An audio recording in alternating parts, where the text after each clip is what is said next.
What is the difference between a slave and a sub? If you like this video, download the Bonded app from my bio. You guys love the submissive content, but there is a huge range in degree of intensity when it comes to submission. Everything from letting your partner initiate and generally calling the shots, to a 50 Shades of Grey style submission dynamic, to a full-on 24/7 slave-master dynamic. So these are the key differences between a sub and a slave.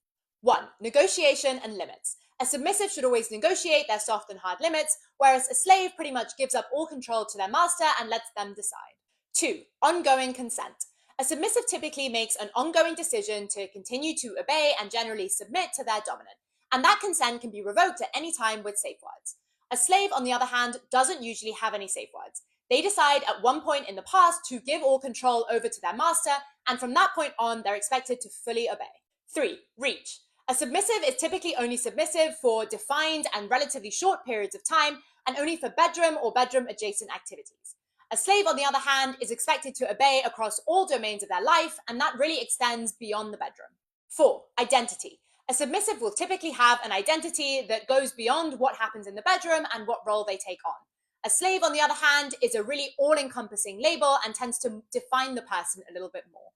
Because of this lack of ongoing consent and this lack of safe words, it's really important to approach a master-slave dynamic with a lot more caution and care.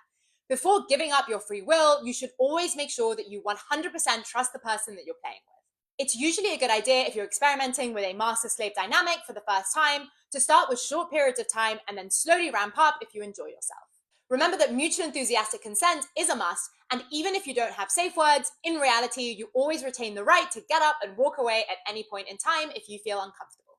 Let me know what other videos you want me to make in the comments.